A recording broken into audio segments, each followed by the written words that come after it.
여러분은 야곱에 대해서 생각할 때에 어떤 생각이 떠오르십니까? 야곱이라는 그 이름 딱 생각할 때 좋은 의미로 느껴지시는지 별 볼 일 없이 그러나 성경에서 차지하는 야곱의 비중은 창세기 12장부터 이제 창세기 11장까지 노아 뭐 이런 쭉 그런 얘기가 나오다가 12장부터 아브라함의 이야기가 시작되는데, 그리고 나서 아브라함 또 이삭, 야곱, 요셉 이렇게 네 사람이 줄을 이루어서 50장까지 가는 거예요. 그러니까 12장 이후 38장이 거의 다 아브라함, 이삭, 야곱, 요셉에 대한 그 가정에 대한 이야기로 나오는 것이죠. 그런데 그 중에서 가장 길게 나오는 것이 바로 야곱입니다. 창세기 25장부터 야곱이 등장하게 되는데 48장까지 야곱에 대한 이야기가 계속 나오고 있는 거예요. 아브라함보다도 깁니다. 근데 이제 마지막 부분은 이제 요셉 12지파 그 자녀들의 이야기와 섞여 있지만은 그러나 거기에 항상 야곱이 같이 함께 들어가 있는 거예요. 그러니까 야곱은 창세기 중간부터 25장부터 끝까지 야곱이 이야기가 나오고 있는 것입니다. 이것은 그만큼 성경에서 야곱의 비중이 크다는 것을 말씀해 주고 있는 거예요. 하나님 나라 말씀에서 야곱의 비중이 그만큼 크다는 것은 야곱에 대한 그 의미가 우리에게 크다 이렇게 볼 수가 있는 것입니다. 그런데 그 야곱의 인품이나 믿음 이런 것들은 그렇게 우리가 이렇게 쉽게 본받기는 좀 그런 여러 가지 문제들이 있습니다. 아브라함과 많은 차이가 있습니다. 아브라함은 어떻습니까? 우리 믿음의 조상답게 그 인품이 묵직하고 신실한 신앙을 가지고 있고 처음부터 끝까지 믿음을 지켜나가며 죽기 직전까지도 그 믿음이 흐트러진 모습이 보여지지 않고 있었고, 또 가정도 잘 다스렸습니다. 부부관계도 참 잘 그 예의를 지켜왔습니다. 그리고 그런 면에서 또 지도력도 있고 그래서 가나안 지역에서도 존경받는 인물로 묘사되고 있죠. 그 당시에는 그 해족속이라고 지금 히타이트족이라고 말하는 해족속, 해족속이 그 가나안 지역의 그 지배계층으로 있었는데 그 해족속들에게 이 아브라함은 걔도 인정받고 존경받는 그런 인물로 묘사되고 있는 거예요. 그런데 야곱은 처음부터 시작할 때부터 뭐 그렇게 좋은 모습으로 우리에게 보여지지 않습니다. 그리고 끝까지 그 인간적인 면이 계속 노출되고 있는 그런 스타일의 인물이었습니다. 그럼에도 하나님께서는 이 야곱이라는 인물을 그렇게 강하게 훈련시키시면서 크게 사용하셨습니다. 그리고 이름까지도 이스라엘이라고 바꿔주셨죠. 이스라엘. 그 이스라엘이 뭡니까? 그 히브리 족속들 유대 민족의 나라, 국가의 이름이 이스라엘입니다. 그 좀 엉망진창 같은 그 야곱의 이름을 따서 그 나라 이름을 이스라엘이라고 해준 거예요. 하나님께서 야곱이라는 이름을 야복강가에서 이스라엘로 바꿔주지 않았습니까? 그 이스라엘이라는 이름의 뜻이 하나님과 겨루고 이겼다 이런 의미로 우리들이 알고 있지만, 사실상 그 야복강가에 하나님과 씨름하는 내용을 보면은 야곱이 이겼다라고 볼 수는 없어요. 뭐 그 이겼어요? 계속 자기 고집 부리고 그러다가 하나님이 허리를 쳐서 환도뼈가 부러지고 이렇게 꺾임으로 해서 변화되는 그런 상황이었지, 그것이 뭐 하나님과 겨루 이겼다라고 생각하기는 좀 그래요. 그런데 이제 우리 번역 성경에는 하나님과 겨루 이겼다라는 의미로 우리가 해석하고 있는데, 그러나 유대인들은 그렇게 해석하지 않습니다. 유대인들은 이스라엘이라는 그 이름의 뜻을 하나님이 통치하시다, 하나님의 통치 안에 있다, 하나님께서 겨루어 주셨다, 이런 의미로 해석하고 있습니다. 이것은 물론 유대인들에게 있어 하나님은 굉장히 높으신 분이기 때문에 불경스러운 면이 있기 때문에 의도적으로 그렇게 해석했다라고 볼 수도 있지만은 실제로 그렇게 해석할 수가 있어요. 겨루어 이겼다라는 의미보다는 통치 안에 있다, 하나님의 통치 안에 있다, 하나님께서 겨루어 주셨다, 이런 의미로 해석하고, 실제로 뭐 야곱이 하나님께 이 해석하기에 따라서는 하나님께서 야곱에게 져 주셨다라고 해석하기도 하는데, 져 주시긴 뭘 져 주셔요. 꺾어 버리셨죠. 예, 그러니까 이 이스라엘이라는 이름의 뜻을 뭐 하나님께 겨루어 이겼다라는 의미를 못 박을 게 아니라 하나님의 통치 안에 들어가게 되었다, 하나님께서 겨루어 주셨다, 이런 의미로 같이 생각하는 것이 더 실제적인 것입니다. 야곱은 압박과 나루에서 한도뼈가 부러지고 나서 실제적으로 하나님의 통치 안에 있게 된 것입니다. 그러나 실제적으로 한도뼈 부러지고 나서도 야곱은 틈틈이 하나님의 통치에서 벗어나서 자기 뜻대로 집착하면서 고집하며 살아가는 모습을 우리들은 다 알고 있습니다. 그러다가 언제 또 더 변화되냐면은 요셉을 잃고 나서 막내 베냐민에게 계속 집착하다가 애굽으로 가기로 작정하면서 내가 자식을 잃으면 잃겠다, 하나님의 뜻인 것 같으니까 내 애굽으로 가겠다, 이렇게 자기 포기의 결단을 하게 되고 애굽으로 내려가게 되는데, 이것이 애굽의 그 마지막 변화, 성화의 과정의 마지막 변화, 자기 자신을 내려놓는, 자아에서 내려놓는 그런 믿음으로 바뀌게 된 것으로 봅니다. 야곱이 애굽으로 내려가서의 행동은 그동안 쭉 우리 살아오면서 보여주던 그 자기 집착증에서는 벗어난 모습을 보여주고 있어요. 야곱은 태어날 때부터 그 쌍둥이 형 에서에 대한 열등 의식을 갖고 있었죠. 형 에서는 당시 문화에서는 아주 유능한 존재였습니다. 그 당시 문화로서는. 지금은 이제 이 사람은 체력도 좋고 싸움도 잘하고 사냥도 잘하고 이런 그 호골 같은 털도 많고 호골 같은 분위기의 사람이었죠. 당시에는 그런 사람들이 유능한 사람이었죠. 자랑에 앉아 책상에 앉아서 공부하고 머리 좋고 한 사람들은 그렇게 유능하게 보지 않고 이렇게 싸움 잘하고 사냥 잘하고 이게 지배력이 있고 하는 그런 사람을 유능하다고 보는데, 에서가 바로 그런 사람이었습니다.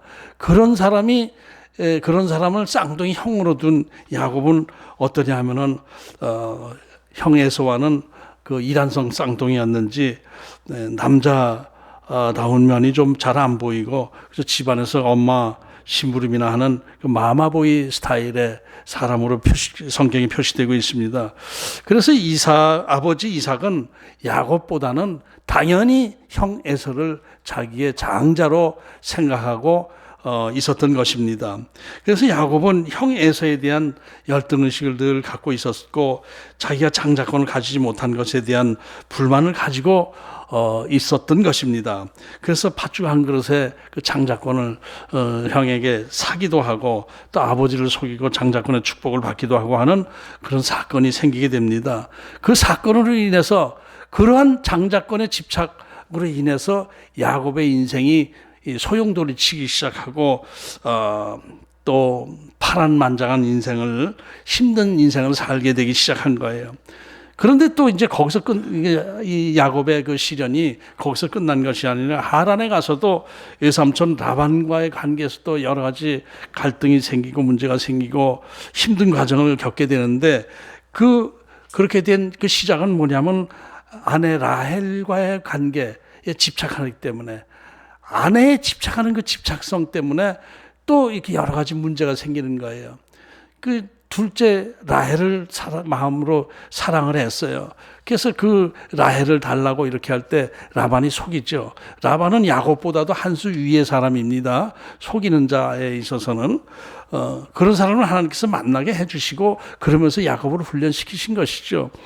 그 라헬이라는 여자를 좋아하고 해서 14년이라는 긴 시간을 무보수로 일을 해주게 됩니다. 장인의 일을 해주게 됩니다. 뭐 이런 내용은 우리가 뭐 다 잘 아는 내용이기 때문에 오늘의 주제의 과정으로 잠깐 설명하는 것입니다. 그래서 이 야곱의 지금 집착성을 전 얘기하고 있는 거예요. 장자권에 대한 집착성 때문에 하란으로 피신하게 되면 인생이 어려워지게 되고 또 한 여자에 대한 집착성 때문에 무보수로 14년간을 노동을 해주게 되고 또 그 다음에는 앞으로 나오는 이야기지만은 사랑하는 자식에 대한 집착성이 또 그 가정의 갈등을 일으키게 되고 이러는 거예요. 그러니까 야곱의 그 집착성, 장자권에 대한 집착성 때문에 도망자 신세가 되고 또 여자에 대한 집착성 때문에 또 이렇게 이해관계에 막 얽히게 되고 또 갈등이 생기고 이렇게 되고 가족에 이렇게 화평이 없었죠. 가정에 화평이 없었습니다. 야곱에게는 하기야 뭐 4명의 부인을 거느렸으니 그 가정에 화평이 있기는 좀 힘들 거예요.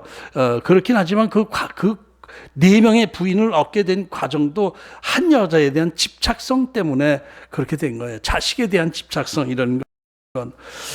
그 다음에 이제 마지막 집착성은 자기가 사랑하는 라헬이 낳은 자식에 대한 또 집착성, 자식에 대한 집착성 때문에 형제 간의 갈등을 일으키게 되고 이렇게 된 것입니다. 그런데 여기서 우리가 생각해야 될 것은 남자는 그 어떤 꿈과 비전을 가지고 어떤 야망을 가지고 집착을 해가면서 꿈을 이루기 위해서 나가는 것, 그것이 뭐 그렇게 잘못이라고 볼 수는 없죠. 하나님 안에서 그런 집착성을 가지고 추진해 나가는 것은 나쁘다고 볼 수는 없습니다. 우리 인간은 꿈과 비전이 있어야죠. 특히 젊은 분들은 꿈과 비전을 가지고 나가야 돼요. 비전이 없는 그 삶은 갈팡질팡하는 삶을 살게 되고 뭔가 성취가 없어요. 이루어지질 못해요. 그냥 이렇게 이리 갔다 저리 갔다 이리 갔다 저리 갔다 이렇게 하다가 많은 인생을 살게 되는 것입니다. 그러니까 우리 인간에게 꿈과 비전은 꼭 필요한 것이고 그 비전을 향해서 끝까지 나가는 자세가 필요합니다. 그런데 그렇다면 야곱의 그 집착성은 꿈은 아니었나? 집착성의 문제가 뭐였나? 이것을 생각하게 되는데 야곱의 집착성은 건강하지 못한 것이 문제였습니다. 야곱의 집착성은 항상 좀 건강하지 못했어요. 장자권에 대한 욕심도 속임수를 써가며 얻으려 했고 라헬에 대한 집착성도 좀 절제가 필요했고 과정이 필요했는데 너무 거기 쏠려 있어가지고 라반에게 이용을 당하고 하면서 가정의 어려움을 겪게 되고 그렇게 된 것입니다. 그러니까 좀 지혜가 필요했던 것이죠. 그 다음에 라헬로부터 얻은 아들 요셉에 대한 집착도 다른 자식들과 지나치게 차별을 두고 편애함으로 해서 형제들 간의 갈등을 일으키게 되고 가정의 문제를 일으키게 되고 그것이 자기 인생의 아주 험난한 인생의 길이 된 것입니다. 그리고 또 외삼촌과 독립해서 자기 재산을 늘려나가는 그 방법도 뭐 이렇게 성경 읽어주면 그 내용 안으로 쑥 들어가게 되면은 사실상 뭐 얼룩한 그걸 자꾸 만들기 위한 그 과정도 사실 하나님의 도우심이라고 볼 수도 있지만은 그러나 건강하지 못했습니다. 속이는 면이 있었고 또 외삼촌 것을 좀 가로채는 의미도 그 안에 있었던 거예요. 이 외삼촌과 그 자식들이 이 야곱을 미워하게 된 것도 그 자기 재산을 자꾸 가로채는 것 같은 느낌이 들었기 때문에 그렇게 돼서 결국 하란에서도 도망 나오게 되는 것이죠. 그러니까 그 야곱의 그 집착성은 좀 절제가 없었고 건강하지 못했고 또 남의 것을 뭔가 이렇게 빼앗는 피해를 주는 그런 집착성이 강했다라고 볼 수가 있습니다. 이것이 야곱의 인생을 힘들게 했던 그 원인이다 하는 것입니다. 절제가 필요했던 것이죠. 그리고 무엇보다도 그 야곱의 그 집착성을 믿음과 우리들이 생각하는 믿음과 연결시켜서 생각해 보면은 하나님의 믿음 안에서 꿈과 비전을 가진 것이 아니라 순전히 자기 유익을 향한 자기 생각 안에서의 집착을 갖고 있었기 때문에 그것이 아름다운 열매를 맺지 못하고 항상 도망다니는 신세, 쫓기는 신세, 또 이렇게 피해를 당하는 신세, 이렇게 된 것입니다. 결국 이 외삼촌 라반과도 관계가 좀 나빠져 가지고 결국 다시 가나안 지역으로 내려오게 되는데, 가나안 지역으로 내려오면서 또 이제 문제가 뭐가 있습니까? 형 에서와 화해를 이루어야 되는데 그게 또 그 숙제에 또 가로막혀 있어요. 이것도 우리가 성경에서 다 알고 있지만은 처음에 형 에서를 설득시키고자 하는데 그 하는 행동이 그 양들을 이렇게 몇 마리 보내고 몇 마리씩 보내고 하는 게 좀 야비하지 않았어요? 자기 잔머리로 그 해결을 하려고 했던 그런 면이 많이 보이는 것이죠. 그러니까 하나님께서 이렇게 보고 계시다가 안 되겠구나 해가지고 야복강가에서 하나님의 천사를 보내주셔서 씨름을 하게 하고 환도뼈를 부러뜨려 버리시는 거야. 너는 안 되겠구나. 너는 환도뼈가 부러지지 않으면은 너는 큰일 나겠다. 이렇게 해서 환도뼈를 부러뜨려 버리신 거예요. 환도뼈를 부러뜨렸다는 것은 뭐예요? 육체 이 바탕, 육체를 지탱하는 그 힘을, 그 인생을 살아가는 그 힘을 꺾어버린 거예요. 자아의 고집을 꺾어버렸다, 이런 의미로 해석할 수가 있는 것이죠. 환도뼈를 꺾어버렸어요. 근데 지금 환도뼈 하는 것은 옛날 개혁성경이죠. 개정 개혁성경에서는 허벅지 관절이라고 번역했어요. 근데 허벅지 관절보다는 환도뼈가 더 우리에게 익숙해서 그냥 저 환도뼈 합니다.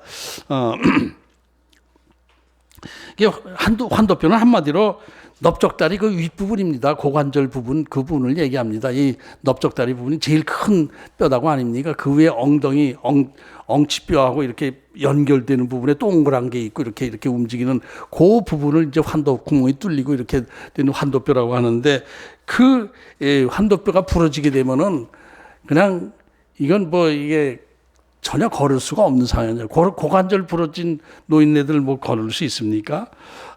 그래서 이 야곱은 야복강가에서 육체적으로는 아주 하나님께서 망가뜨려 버린 그 개인적인 육신적인 삶에서는 완전히 꺾어버린 거예요. 환도뼈를 부러뜨렸다는 것은 그런 몸으로, 거기서 또 다음에 생각할 때 하나님의 계획은 다른 의미도 좀 있었던 것 같아요.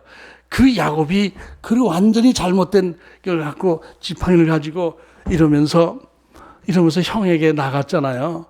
초라한 모습을 밤새도록 씨름했어요. 얼마나 피곤했겠어요. 이렇게 하면서 또 구부려 엎드려 절하고, 이렇게 또 엎드려 절하고. 그러니까 암만 그 강한 그 에서 입장에서 볼 때에 아이고 이 자식이 왜 이렇게 한심하게 됐냐, 이렇게 되면서 불쌍하게 여긴 거예요. 만일 야곱이 건강한 몸으로 형님 그동안 죄송했습니다, 뭐 이렇게 했으면은 이 새끼야 넌 죽을 거야 이렇게 했을지도 몰라요. 근데 이러고 하면서 절하는데 그걸 어떻게 하겠어요? 암만 에서가 강한 사람이라 하더라도 이렇게 불쌍히 여기고 화해를 이루게 되는데, 하나님의 역사 안에서 환도뼈를 부러뜨리면서 형과 화해를 시켜주신 것이죠. 이렇게 해서 환도뼈가 부러진 야곱, 그러나 그 다음에도 완전히 부러진 게 아니더라고요. 환도뼈가 계속 깨진 게 아니고 아직도 라헬에게 집착하고 라헬이 낳은 두 자식에 집착하고 이러면서 편애하면서 가정을 편안하지 못하게 만들고 있던 그런 모습이 보여지고 있는 거예요. 이런 과정 속에서 요셉이 애굽으로 노예로 팔려가게 되고, 야곱은 그 잃어버린 그 요셉에 대한 상처 속에서 믿음마저 잃어버리고 고독한 하루하루를 보내게 되었던 것입니다. 그것이 가나안에서의 삶이에요. 지금까지 쭉 그 야곱의 그 믿음의 모습은 참 갈팡질팡하는 그런 모습으로 보여지지 않습니까? 하나님을 못 만난 것도 아니에요. 하나님을 만났어요. 몇 번 만났어요. 하나님의 위로와 도우심을 경험했어요. 그럼에도 불구하고 야곱은 계속 갈팡질팡하는 그런 믿음을 보여주었죠. 하란으로 이 에서의 보복을 피해서 하란으로 도망갈 때에 베델 광야에서 꿈에 예수님을 하나님을 만나고 또 하나님으로부터 큰 위로와 축복의 약속을 받았고, 또 삼촌 라반과의 갈등 속에서도 또 하나님의 도우심으로 인해서 또 큰 문제 없이 가나안 땅으로 피해 내려올 수 있게 되었고, 야복강가에서 하나님을 만나서 하나님으로부터 환도뼈가 부러지면서까지 이렇게 하나님의 훈련을 받았지만은, 그러나 아직도 야곱은 자기 집착에서 벗어나지 못하고 있는 그 인간적 모습을 계속 보여주고 있었던 것입니다. 그런데 이 야곱이 애굽으로 내려오고 또 잃어버렸던 아들 요셉을 만나고 하면서 그 가운데 크게 깨달은 것이죠. 나의 인생이 내가 살아온 것이 아니고 하나님의 은혜 속에서 살아왔구나. 나는 내 생각대로 이렇게 가려고 애를 쓰고 발버둥을 쳐왔지만은 그 가운데 하나님의 은혜가 계속 따라 붙었기 때문에 내가 여기까지 오게 된 것이로구나. 이것을 확실히 깨닫고 자기 집착에서 벗어나게 돼요. 애굽에 오면서 그렇게 된 것입니다. 애굽에 내려와서 바로 왕을 만날 때 야곱의 모습은 우리가 창세기 강의할 때 배웠지만은 거의 선지자급 신앙으로 바뀌어져 있었지요. 어떻게 했죠? 바로 왕을 만났을 때 그 장애를 가진 초라한 유목민 노인네 부족장이 애굽 왕, 큰 나라 왕 바로를 만났을 때 어떻게 해? 보통 그 전에 야곱 같았으면은 엎드려서 절하면서 저를 이렇게 살려주셔서 감사합니다. 은혜를 베풀어 주셔서 감사합니다. 뭐 이렇게 했을 그런 스타일인데, 야곱이 바로 왕을 처음 만났을 때 하나님의 이름으로 축복 기도를 해줬어요. 축복한 거예요. 이것은 다 바뀐 거예요. 야곱의 삶의 자세가 바뀐 것입니다. 젊어서 야곱의 그 어떤 성격의 특징이 뭡니까? 남의 복을 가로채는 것이 야곱의 성격의 주된 특징입니다. 야곱은 이 남의 복을 자꾸 받으려고 뺏어서 자기가 가지려고만 했지, 결코 남을 축복하는 그런 스타일은 아니었어요. 야곱은 누구 남 축복하는 일이 어디 있었습니까? 계속 자기 유익을 위해서 살아왔죠. 여기서도 아브라함과 비교가 되는데, 아브라함은 어땠습니까? 삶이 항상 양보하는 스타일이었어요. 하나님께 경배하는 스타일이고 하나님께 맡기는 스타일이었어요. 남에게 복을 빌어줄지언정 남에게 복을 빌지 않았어요. 롯에게 항상 양보했고, 롯이 포로로 잡혀갔을 때 목숨 걸고 롯을 구해주었고, 또 약탈당했던 그 물건들을 되찾아와서 소돔 왕을 비롯한 그 지역 왕들에게 다시 다 돌려주었고, 그 사람들이 당신이 찾아온 물건 그냥 가지세요 할 때 내가 당신네들 도움 받을 생각 없어 하고 다 돌려주었잖아요. 그리고 또 멜기세덱으로부터 축복 기도, 하나님의 이름으로 축복 기도 받았을 때 10분의 자기 소득의 10분의 1을 11조를 그 사람한테 드렸어요. 신세지금 못 사는 사람이에요. 야곱은, 아브라함은 그렇게 했죠. 이게 받는 것보다 주는 것을 좋아하는 스타일입니다. 그리고 모든 것에 감사하며 예배하는 신앙, 이것이 아브라함의 신앙이었어요. 소돔과 고모라를 하나님께서 심판하실 때에 야곱이 얼마나 간절히 중보기도했어요. 50명, 선한 사람 50명만 있어도 좀 살려주시죠. 그렇게 할게. 45명, 40명, 30명, 20명, 10명까지. 그래도 없다고 하니까 알겠습니다. 그리고 포기했어요. 그만큼 소돔과 고모라는 아브라함에게 있어서 그렇게 우호적인 나라는 상대는 아니었죠. 그럼에도 불구하고 물론 자기 조카 롯을 염두에 두고 기도했겠지만은 소돔과 고모라를 구원하려고 하는 그런 마음까지 갖고 있었는데, 야곱의 의식 구조에는 그런 게 없어요. 모든 것이 자기 이익, 자기 축복 이런 것만 생각하고 살았던 것이죠.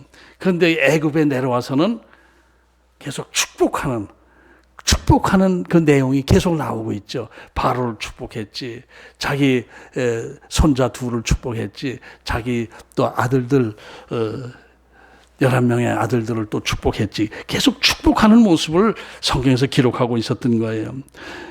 이제 오늘 본문 21절을 다시 봅니다. 오늘 본문 21절, 믿음으로 야곱은 죽을 때에 요셉의 각 아들에게 축복하고 그 지팡이 머리에 의지하여 경배하였으며, 죽음을 눈앞에 둔 야곱은, 믿음으로 야곱은 죽을 때에, 이것은 죽음을 눈앞에 두었을 때에 어떤 믿음으로 바뀌어져 있는가를 설명하는데, 축복하는 믿음이고 하나님께 경배하는 믿음으로 설명을 하고 있는 거예요.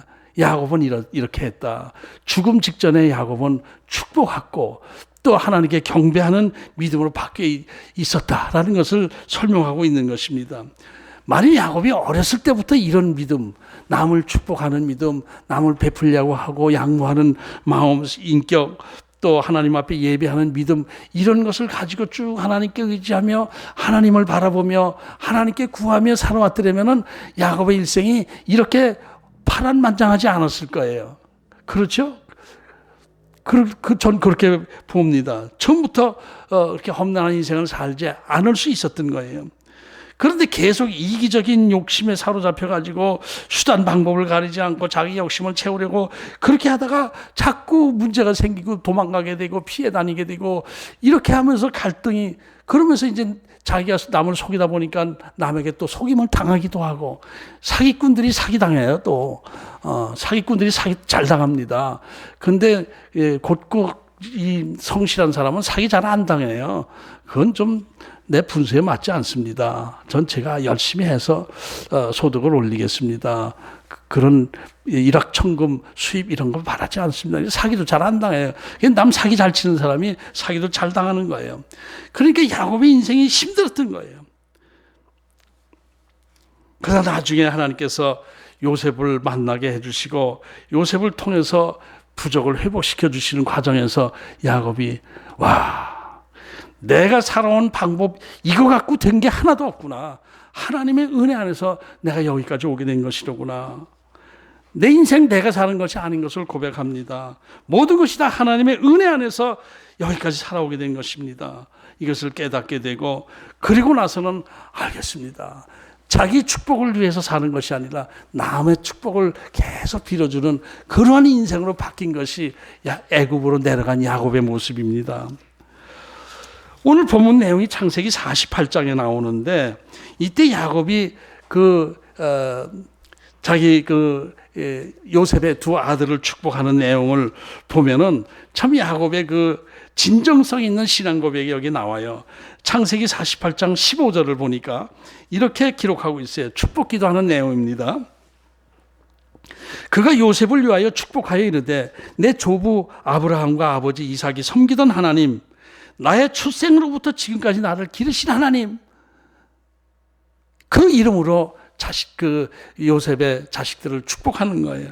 여기서 특별히 우리가 눈에 띄는 게 뭐예요? 나의 출생으로부터 지금까지 나를 기르신 하나님.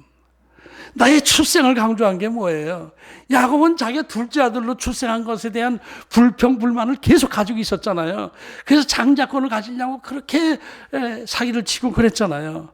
그 출생에 대한 불만을 가지고 있었는데 깨닫고 나니까 나의 출생부터 하나님의 은혜 안에서 출생이 된 것을 감사드립니다.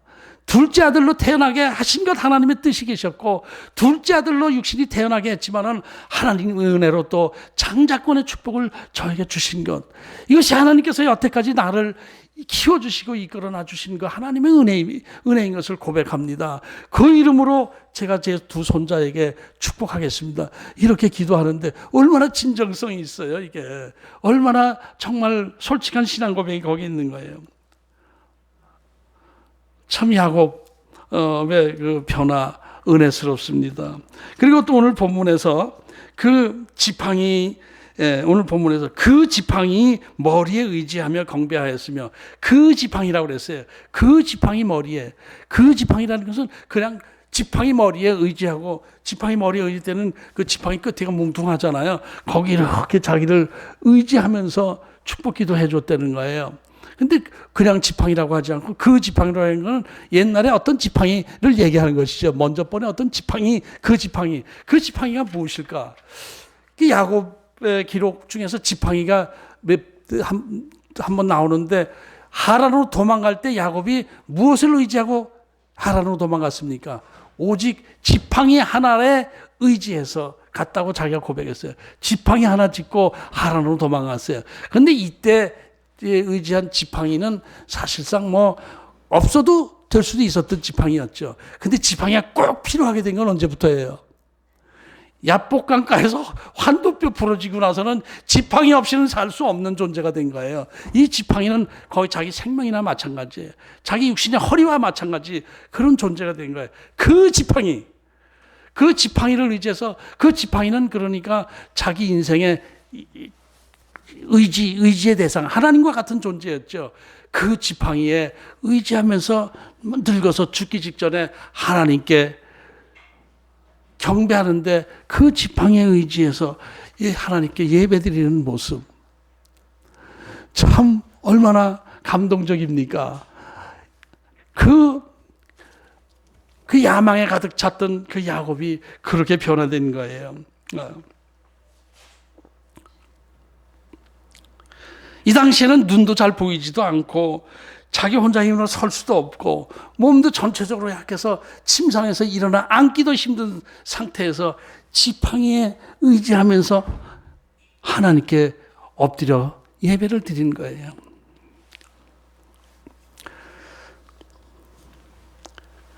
이런 그 야곱의 모습, 이런 야곱의 모습을 이제 이렇게 묵상하다 보니까 참 제가 그 야곱과 그 줄기세포가 비슷한 면이 굉장히 많았다라는 생각이 들어요. 젊었을 때 철없이 내가 잘났다고 고집부리고 똥꼬집만 가지고 그냥 자기 내 욕심만 차리고 남을 생각하는 것보다 내 생각만 하면서 살아왔죠. 그랬죠. 나중에 예수 믿고 나서 중보기도를 하라고 그러는데 중보기도를 딱 하려고 하는데 예를 들면은 누구를 내가 향해서 중보기도 하는데 한 가지도 생각이 안 나더라고요. 왜냐하면 그 사람에 대해서 생각해 본 적이 없으니까, 그 사람의 축복에 대해서 생각해 본 적이 없으니까 기도가 안 되더라고요. 처음에 중보기도. 나를 위해서 요거 해주세요. 주시옵소서는 했지만은 이분을 위해서 기도합니다. 이분이 이렇게 되게 해주세요. 이렇게 되게 해주세요. 이렇게 되게 해주세요. 하나도 생각이 안 나는 거예요. 한 번도 생각해 본 적이 없으니까. 야곱이 그랬잖아요. 예.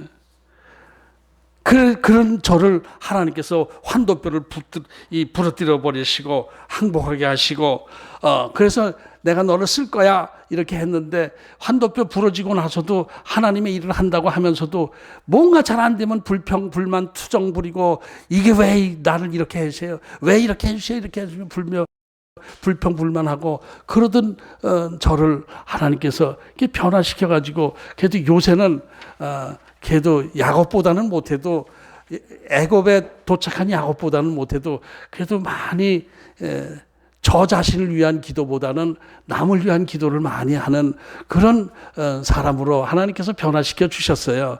근데 아직도 지팡이에 의지해서 하나님 앞에 경배하고 하는 정도의 그런 감동적인 모습을 보여주지 못하고 있지만은 참 그런 모습이 저 안에 있다라는 생각을 하게 됩니다. 그래서 요새 늘 불평불만하고 왜 이렇게 부흥시켜주지 않으세요? 그리고 이제 기도를 불평하면서 기도하고 있는데 어느 날 기도 중에 하나님께서 말씀을 주시더라고요. 내 마음속에 말씀을 주시더라고요. 저를 이렇게 초라하게 만들 것 같으면, 말년에 이렇게 초라하게 만들 것 같으면 왜 목사를 시켜주셔서 이렇게 사람을 병신 만드십니까? 이렇게 기도를 하고 그랬는데 조용한 세미한 하나님의 음성이 들리더라고요. 내가 알려줄까? 알려주세요. 그래. 그러면 내가 한번 질문할게.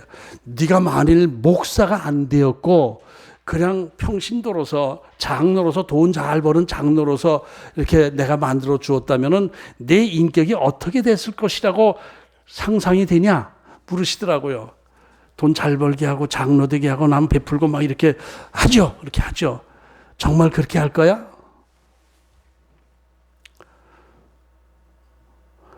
자신이 없네요. 제 인격이 성화되어지진 못했을 것 같네요. 그래, 더 생각해봐. 내가 너를 붙잡아서 이 목사라는 그 직함을 주어서 묶어 놓으니까 네가 어쩔 수 없이 스스로 성화되어져 가는 길을 걸어갔지, 목사가 안 되고 네 맘대로 돈 잘 벌고 그랬으면은 너는 구원에서 멀어졌을 존재야, 너는. 그래서 나는 너를 하나 구원시키기 위해서 그동안 너를 목사시킨 거야. 알겠냐? 할 말이 없습니다. 그래서 할 말이 없습니다. 그랬을 가능성이 많습니다. 그래, 나도 힘들었어. 너는 이 교인 숫자 늘어달라고 계속 기도하는데 나는 너 하나 변화시키는 게 그렇게 힘들었다. 네가 먼저 진짜 구원에 그 인격으로 변화돼야 돼. 그것이 가장 중요한 거야. 이 말씀을 딱 주시는데 콧잔등이 시큰해지더라고요. 그렇죠. 그래요. 제가 여기까지 오게 된 것 하나님의 은혜입니다. 저는 힘들다고만 생각했지만은 그것이 하나님의 저를 환도표 부러뜨려가면서 훈련시킨 하나님의 은혜였습니다. 그래서 지금 그래도 야곱만큼은 못해도 야곱과 비슷한 자식들의 축복을 받았습니다. 앞으로 그럼 요셉과 같은 자식을 저에게 주실 건가요? 또 물었죠. 그랬더니 아직도 정신 못 차리고 있네 이놈 자식. 그러고 때리시더라고.